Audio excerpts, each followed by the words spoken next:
Ադրբեջանական ուժերը բռնության են ենթարկել 2020 թվականի Ղարաբաղյան ռազմական գործողությունների հետևանքով գերության մեջ հայտնված հայ ռազմագերիներին, նրանց խոշտանգումների ենթարկելով ինչպես գերեվարելու պահին, այնպես էլ տեղափոխելիս կամ քննչական մեկուսարաններում պահելիս։ Այս մասին ասվում է միջազգային իրավապաշտպան Human Rights Watch կազմակերպության հայտարարության մեջ։ Ադրբեջանի իշխանությունները պետք է հետաքննեն վատ վերաբերմունքի վերաբերյալ բոլոր մեղադրանքները եւ պատասխանատվության ենթարկեն մեղավորներին։ Ադրբեջանը նաեւ պետք է անհապաղ ազատ արձակի մնացած բոլոր ռազմագերիներին եւ կալանավորված քաղաքացիական անձանց ու տեղեկություններ հաղորդի այն զինծառայողների եւ քաղաքացիական անձանց գտնվելու վայրի մասին, որոնց կարգավիճակն անհայտ է, սակայն վերջին անգամ նրանց տեսել են ադրբեջանական կալանքի տակ, ասվում է կառույցի հայտարարության մեջ։ Human Rights Watch-ի Եվրոպայի եւ Կենտրոնական Ասիայի տնօրեն Հյու Ուիլյամսոնը նշել է.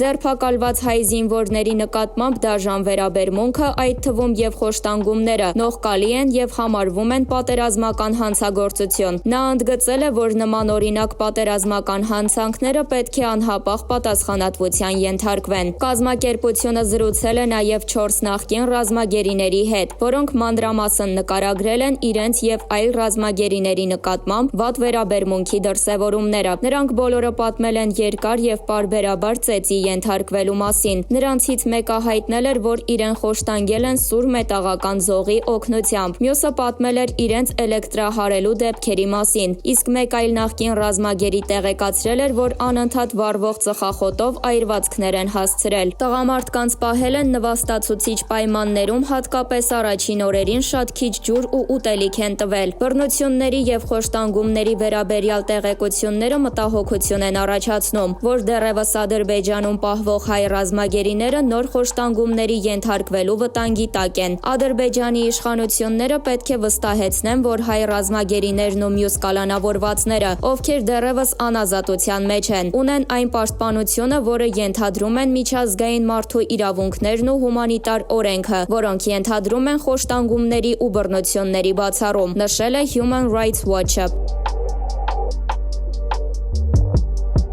Քաղաքական բոլոր ուժերը քննարկում են հունիսի 20-ին կայանալիք արտահերթ ընտրություններին իրենց մասնակցության ձևաչափը։ Կուսակցությունների գրասենյակներում նիստեր են, ժողովներ, ինչու ոչ որոշ դեպքերում նաև քաղաքական առևտուր։ Գերագույն խորհրդի նախկին падգամավոր քաղաքական վերլուծաբան Վիգեն Խաչատրյանի հետ Հայկական ժամանակը զրուցել է սպասվող ընտրությունների հնարավոր առաջադրվողների մասին։ Պարոն Խաչատրյան, վարչապետը հայտարարեց արտահերթ ընտրությունների մասին։ Կարող են այս ընտրությունները լիցքաթափել ներքաղաքական մթնոլորտը եւ լուծել այն խնդիրը, որի համար իրականում նշանակվել են։ Խաչատրյան, բացառված չէ, որ կլուծեն, բայց նաեւ բացառված չէ, որ չեն լուծի։ Այսինքն շատ բան կախված է ընտրությունների ընթացքից եւ կողմերի պահվածքից։ Ես չեմ բացառում, որ բոլոր այն ուժերը կամ անհատները, որոնք փորձում էին ապակայունացնել իրավիճակը պետությունում, շարունակեն իրենց այդ գործելավոճը եւ փորձեն ստվեր գցել ընտրությունների վրա։ Այսինքն կարող են հենց իրենք նախաձեռնել խախտումներ, անկարգություններ, դիմել դատարաններ, ակնկալելով նաև դատարանների որոշ հատվածի աջակցությունը, փորձել մթնոլորտը լարված պահել։ Ես դա չեմ բացառում, առավելևս, որ նրանց պահվածքը գնալով ավելի է բերում ենթադրության, որ սա արտաքին պատվեր է ապակայունացնել Հայաստանում իրավիճակը եւ ստեղծել անկառավարելիության քաոսային մթնոլորտ։ Բոլոր այն ուժերը, ովքեր պիտի մասնակցեն ընտրություններին, պետք է գան համաձայնության, որ այդ կարգի դրսևորումները ի սկզբանե պետք է խստորեն պատժվեն օրենքի ուժով, որովհետև ընտրական ընթացքի խոչընդոտումը ոչ այլ ինչ է, քան իշխանության բռնազավթման փորձ։ Հենց այդ տեսանկյունից պետք է գնահատվեն նման դրսևորումները։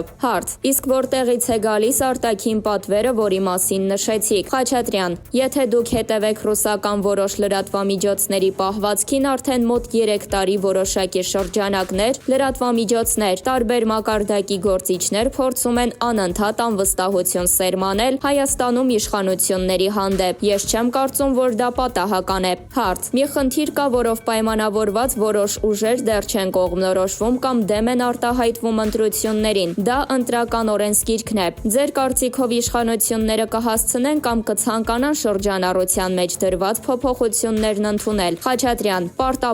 պարտավոր են վերացնել տխրահռչակ ռեյտինգային համակարգը եւ համամասնական ընտրակարգը կիրառել։ Հարց. Փոփոխությունն ընդունելուց հետո 6 ամիս պետք է անցնի, հետո կիրառվի։ Ստացվում է չեն հասցնի։ Խաչատրյան. ցանկության դեպքում կհասցնեն, ամեն ինչ մնում է նույնը, հանում են միայն ռեյտինգային քվեարկության կարգը, նոր բան չեն ավելացնում, որ 6 ամիս պատրաստվեն։ Հարց. բայց ընտրական օրենսգիրքը շրջանառության մեջ է դրված, միայն դա չէ փոփոխությունը, անցողիկ շեմ բոնուսային համակարգ։ Խաչատրյան. հիմա անսովոր իրավիճակ է երկրում, այդ 6 ամսվա պայմանը կարող են շրջանցել, որովհետև դա սահմանադրական պահանջ չէ, որքան ես գիտեմ։ Հարց. դա Վենետիկի հանձնաժողովի կարծիքն է։ Խաչատրյան. կարծում եմ ելնելով իրավիճակից Վենետիկի հանձնաժողովն իր համաձայնությունը կտա, որովհետև իրավիճակն է թելադրում ընտրություններ, դրանք հերթական ընտրություններ չեն։ Չնայած իմ մասնավոր կարծիքն այն է, որ հեչ պարտադիր չէին այս ընտրությունները, կարող էին ընտրական օրենսգիրքը փոխել, սահմանադրությունը փոխել, որովհետև չի բացառվում, որ անգամ ընտրությունների արդյունքում մենք ստանանք խորհրդարանական ճգնաժամ։ Հարց. ինչ նկատի ունեք։ Խաչատրյան. նկատի ունեմ իրավիճակ, երբ խորհրդարանն ի վիճակի չի լինում կատարել իր ֆունկցիաները, չի լինում անհրաժեշտ համաձայնության մթնոլորտ։ Խորհրդարանը անհրաժեշտ վճռականությունը դրսևորելու հնարավորություն չի ունենում։ Ակնհայտ է, որ խորհրդարանական կառավարման համակարգը ժամանակավրեպ կիրառվեց Հայաստանում եւ տվեց բազում պրոբլեմներ, այդ թվում դրան հարմարեցված սահմանադրությունը։ Հարց. պարոն Խաչատրյան, ինչ եք կարծում,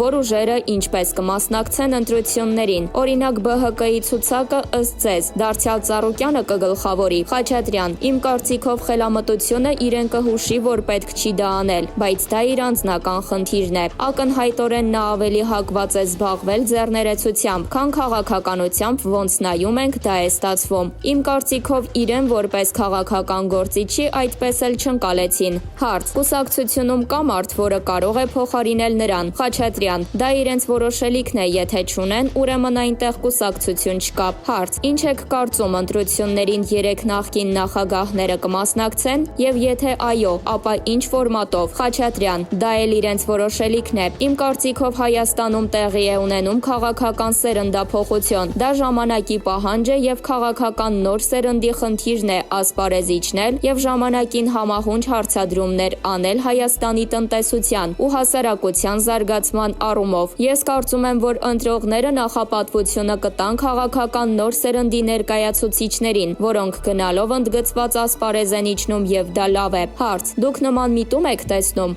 Խաչատրյան. իհարկե, ես ավելի քան համոզված եմ, որ հասարակության մեծամասնությունը այս ամբողջ դժբախտությունները կապում է սխալ արտաքին ու ներքին քաղաքականության հետ, որը տարվել է տասնյակ տարիներ եւ որից պետք է վերջապես ազատվել։ Հարց. Լևոն Տեր-Պետրոսյանն ու Սերժ Սարգսյանն իրենց կուսակցություններն ունեն, իսկ Քոչարյանը ըստ ձեզ ում հետ կգնա ընտրությունների։ Խաչատրյան. ես կարծում եմ, որ ցանկացած քաղաքական ուժ, որը կորդեգրի Ռոբերտ Քոչարյանի աջակցությունը, իր մահկանացուն դրանով իսկ կկնքի։ Հարց. Սերժ Սարգսյանը դատարանի բակում ելույթ ունեցավ, շատերը դա համարում են նախընտրական ելույթ։ Դուք եւս նման տպավորություն եք ստացել։ Խաչատրյան. վերջին 3 տարիներին Սերժ Սարգսյանի պահվածքը ցույց է տալիս, որ նրանք որևէ հետևություն չեն արել, մնում են նորից քաղաքական աղախնի դերում, ոչ թե ինքնուրույն քաղաքական ուժի։ Նրա ելույթը եւս դա ցույց տվեց։ Մարդիկ որևէ բան ոչ գիտակցել են, ոչ հասկացել են, ոչ էլ ուզում են հասկանալ։ Ինչ կարող ես ասել նրանց։ Բացառված չի, որ դա նախընտրական ելույթ էր, բայց մինչև պատասխան չտան իրենց հանցավոր քաղաքականության համար, անընդհատ փորձելու են ասպարեզ իջնել, եւ այդ պատասխանատվության կանչելու հանգամանքը գնալով կդառնա ավելի արդիական եւ լուծում կստանա։ Հարց. իսկ ինչ շանսեր ունեն ՀՅԴ-ն եւ Արթուր Վանեցյանի կուսակցությունը,